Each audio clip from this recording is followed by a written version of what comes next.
Everyone, welcome back. Today I'm taking you through 5 years of my summer containers. From those tiny hopeful starts on planting day, to their mid-season glow-ups, all the way to their peak when they're overflowing and glorious.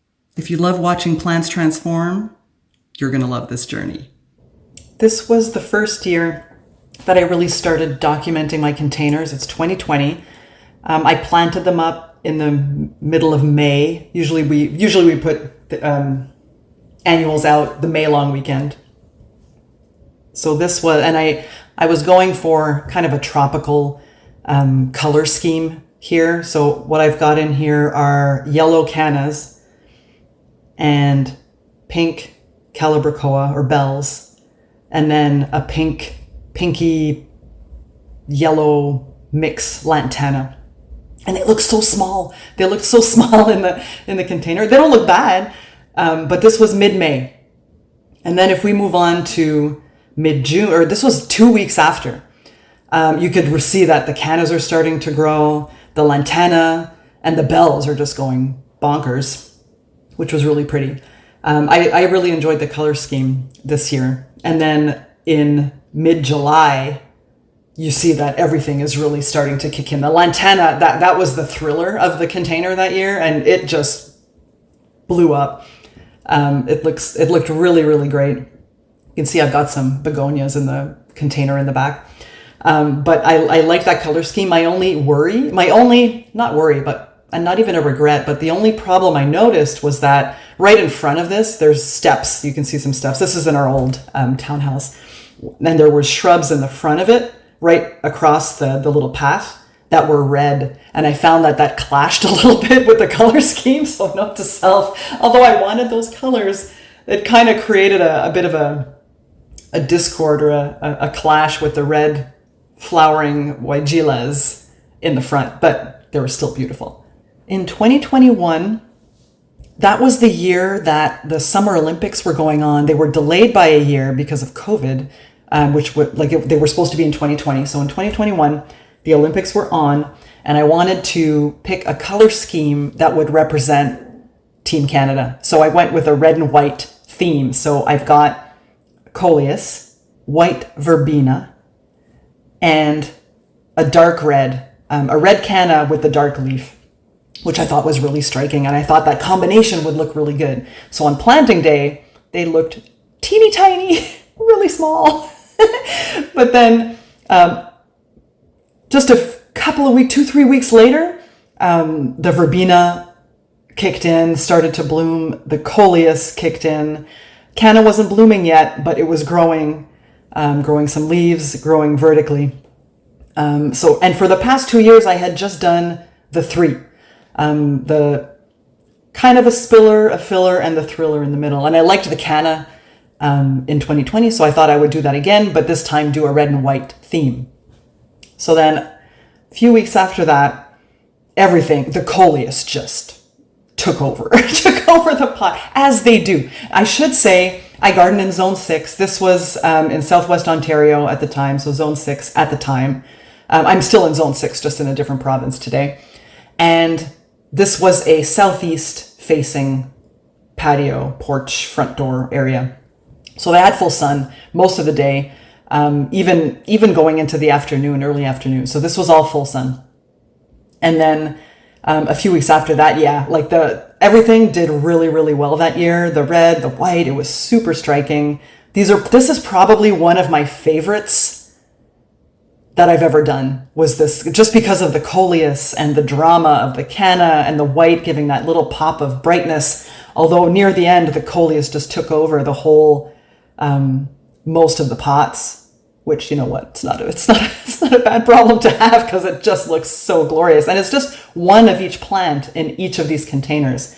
I also popped in a red lantana in my container that's with the evergreen in the back there. And it just created a really nice, cohesive color scheme. I was really happy with it. And because my red flowering weigela is right in front, across the path down the steps, it kind of tied that in as well. It was really great that year. In 2022, I went back towards the pinky purple scheme. I had salvia, as my thriller. I had the purple verbena and dark pink calibrachoa or bells. And it started out well. So I planted up the containers in the May long weekend. And then for whatever reason, my salvias, both of them, didn't make it. So in June, I want to say it was June, I switched out the center, the thriller, and I chose a purple angelonia instead. You know, you got to go with the flow. You got to go. If something doesn't work out, you just got to, figure out what plan B is and go with it. And I actually liked it. I wasn't familiar with angelonia at the time. And I thought it did well. It held its own. But the bells and the lantana I feel like they did better in that container. And maybe it was just that how much water each of those plants needs. I mean, everything was full sun, so that was okay. And I did like the color combo, but a little bit of a false start there with swapping out the salvia for angelonia. But it did turn out well. They bloomed well. The colors were nice and bright and super pretty. I don't think I would do that combination again. So that was not a learning experience, but I like to change it up every year. This one wasn't my favorite, especially coming off of the red and white magnificent gloriousness of 2021, of the year prior. Still pretty. It was nice to see how the plants did. And maybe with a different center, like a different thriller, I would have liked it more. I'm not sure. But 2022, it was still pretty good. I was still happy with them. But better to come. 2023, I branched out from the 3 plants per container and added more. So that year I did the Diplodenia as the thriller, as the one like in the center. I did a dark sweet potato vine and 2 different petunias. I don't remember the variety, but they've got like one is like that speckle and one has a 2-tone. It's really beautiful. And I think I even put some yellow bells in there. Yeah, I see that in the photo. So I packed in those containers. Now those containers, I think they're 12 inch. So there was room in there. And I wanted to do pink and burgundy and light yellow just to give it a little bit of and different plants just to give it a little bit more interest. And I loved these containers. They turned out really, really well. Planted them up as usual, mid-May, got everything out. And then everything did well. And I want to say the Diplodenia, once it kicked in and started blooming, it was beautiful. I probably should have trellised it. It held its own. It did get, large enough to handle its role, I guess, as the thriller in the containers. But looking back now, I think adding a little bit of support would probably have done that plant more justice or give it a little bit more support.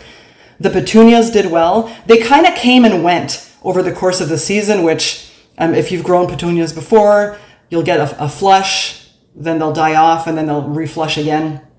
You could trim them if you wanted to. I did like half-heartedly. Every time I passed, I just, grab a few spent flowers.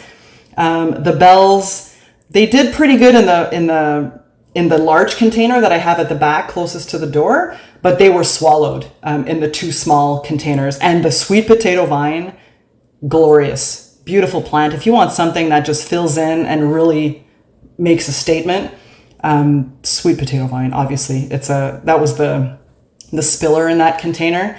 And I thought they did really well. Over the course of the season, it just kept getting better and better. If I had to pick a favorite between the red and white and this one, this would be a tough call because I really liked the color combo of this one and just how it evolved. And it just kept evolving and kept looking different over the course of the season. At the end, I think I did end up getting a little bit of leaf damage. I think it was earwigs that year. There's always something going on. I think it was on the sweet potato vine in particular that something was getting to the leaves there. But it's still like from a distance, you couldn't tell, and it still looked really, really pretty. So 2023 was also one of my favorites. 2024 was the first batch of containers at the new house. So we had moved from Southwest Ontario to just outside of Halifax, Nova Scotia. Still zone 6, I think it's 6A, where we are now. And the patio was facing west. It got some sun from the south when the sun comes over. So southwest, I guess you could say, or no, really it's facing west. But some of the sun came through the deck. These are in the front. And I had chosen, this is actually a funny story.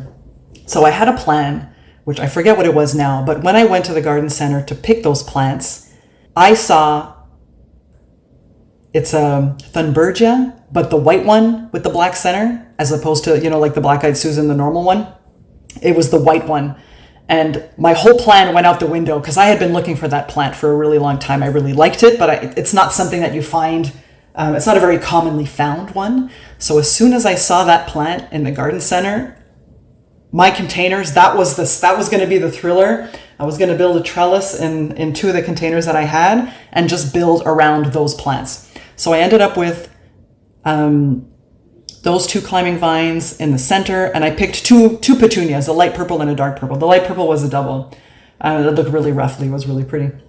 So I ended up planting those out, and I don't remember when I planted them out. It was a very strange spring that year. I think it might have been end of May as opposed to mid-May, the May long weekend.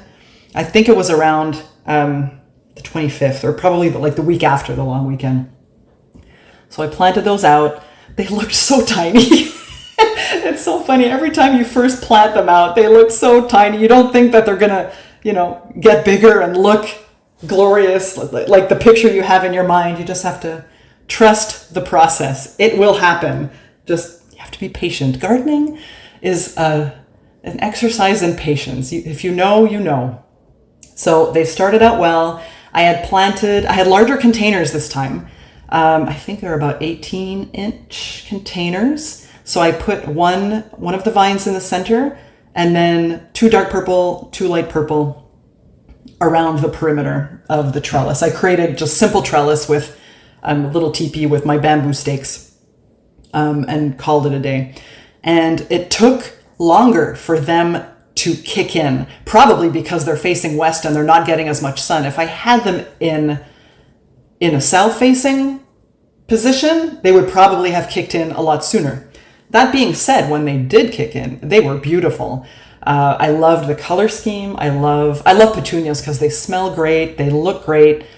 The vine did well, but again, it took longer for it to kick in. If I had put them in a sunnier spot, they probably would have done better. As it were, they did okay. I would still do it again, but I wouldn't put them in the front, just because they don't get enough sun to thrive, right? But it was fun. I enjoyed growing that vine. I saw the potential. I see the potential in it, so I would grow it again, but I would put it in the south-facing situation, probably on the back deck or something like that. The other problem I had was it's very windy at the new house. So every once in a while, if that pot isn't kept watered and bottom heavy, the wind tipped it over, particularly the one to the right of the steps. For whatever reason, it's just particularly windy there. So every once in a while, we'd see, one of the containers tipped over. We had to go back and put it up again.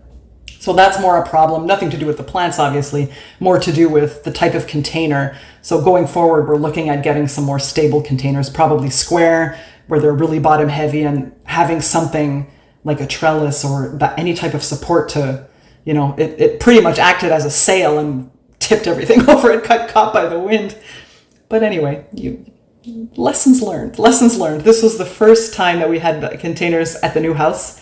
And I'm still pretty pleased with it. In 2025, this was just this last year's containers.